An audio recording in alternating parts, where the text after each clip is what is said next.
Good morning, good afternoon, good evening, wherever you're at, whatever you're doing. This is The Rooted Wife, and today we have a brand new series starting, you guys, and I am so excited for. It has been a very, very, very long time coming, and I am just so glad that we have finally started to launch. So, the new series that is starting is called Marriage Matters, From the World to the Word.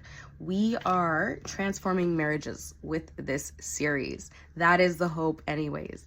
So the whole purpose of me creating this series, Marriage Matters, From the World to the Word, is because there is a pandemic, a marriage pandemic, if I do say so myself. And what I mean by that is we have divorce rates still on the rise. We have a huge decrease in marriages overall. And then we also have a huge portion and demographic of our society that is married, and they are unhappily married. And we can see this with the Ashley Madisons of the world and the unbelievable amount of cheating stories, infidelity, you name it, guys, you name it, you see it. I am definitely not the only one to see it. So it sparked a passion and a desire for me because marriages and families are the fabric and the foundation of humanity. And in order to have a healthy society, we need to have healthy marriages and healthy families coming from those marriages. So we need to go back to the beginning. And so that's exactly what we're going to do. We are going to be going through all of the highlight red flag areas of marriage. And we are not holding back, okay? We are getting rooted, and we are going to be getting rooted in the word, and we are going to be pulling up our roots from the world, because you know what? There are so many of us who don't want a mediocre marriage. We don't want to pass each other in the hallway anymore. We don't want to sit on the couch looking at our phones and only saying a couple words. We don't want to be filling each other and catching each other up on our individual lives that we are living under the same roofs. We're done. We're done with that, right? We want passion. We want intimacy. We want depth. We want raw, real excitement, joy, peace, security. We want it all. That's what we want, right? That's what we want. And we are done having mediocre marriages. And the only way to do that is by connecting us back to the anchor of marriages. And that's God. So we are going to dive into the first episode of this series. The first episode of this series is called, What is a Covenant? What is a covenant? Well, a marriage covenant specifically is intended to represent Jesus's love for the church, for the body of Christ, for his people, believers. So the marriage covenant was designed to reflect that love between Jesus and us. Okay? And so a covenant is an oath.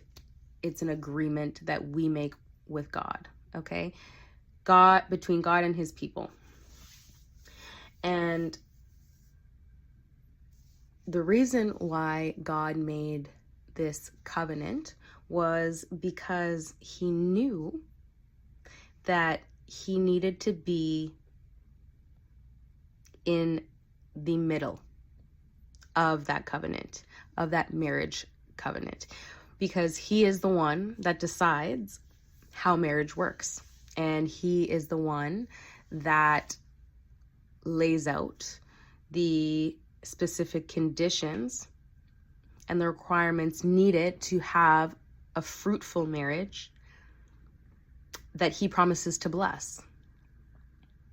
And the way that we get blessed by having God in the center of our marriages is that when we align with the will and way of God and the way that we are supposed to do marriage under his guidance, we reap his blessings because he manifests himself and his presence inside of your marriage.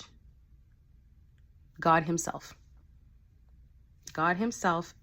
manifests, which means brings his presence into the center of your union, being the anchor, being the focal point for both of you. All right?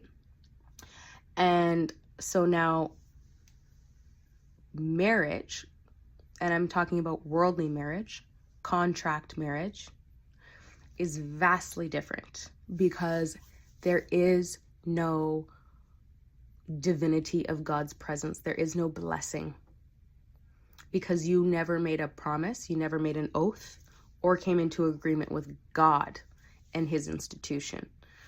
We came into agreement with one another, husband to wife and wife to husband. We came into a contractual agreement with each other here on earth. And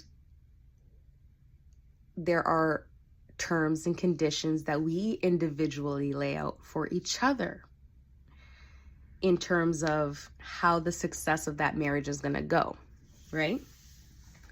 So, for instance, when you get married, you probably have had a list of all of your requirements. They had a list of their requirements, the things that you guys like, the things that you're going to do, how you're going to run your households together, yada, yada, right? And then you get married, and then years start to go by, and you start to learn more about each other, and you start to see the truths of each other, right? The veils start to fall, because the more that you live with someone, the more that you learn about someone and grow with someone, you start to see all the facets of them, including their flaws.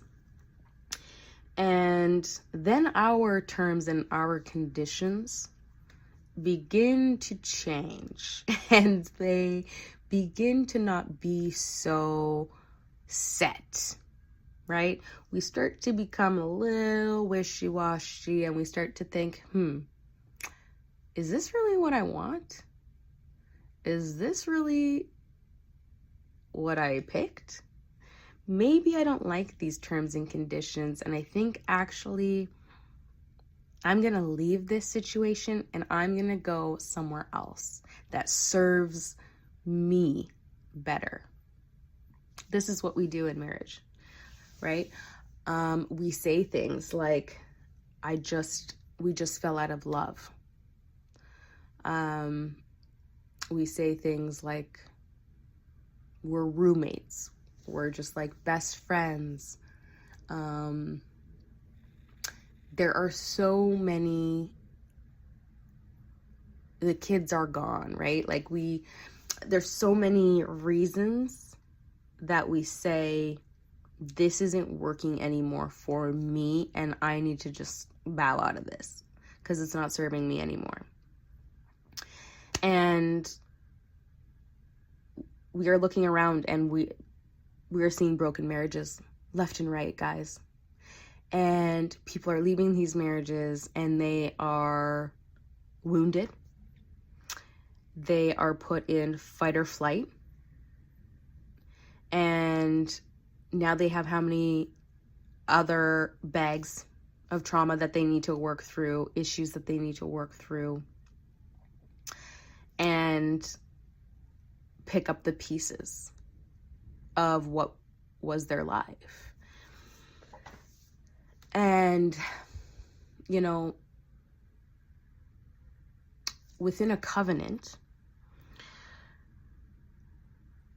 because the conditions and the requirements come from God, they don't come from us. And because the promise was made to God, it is a weighty decision that one would make to choose to leave that marriage. And quite frankly, anybody that goes into covenant already goes into it with the awareness and the intentional thought that this is forever. And I am promising God that I am committed to this person that he has blessed me with. And that I will honor God's demands and requirements from me on how I show up in this marriage, not necessarily my spouse. So your focus is two very different things. Contractually, you are focused on yourself, taking care of and securing your tangible assets. And the covenant is designed to protect the marriage and the unity of that marriage. And the covenant gives you both a singular direction to go towards together, because you're both going to be seeking to fulfill God's covenant.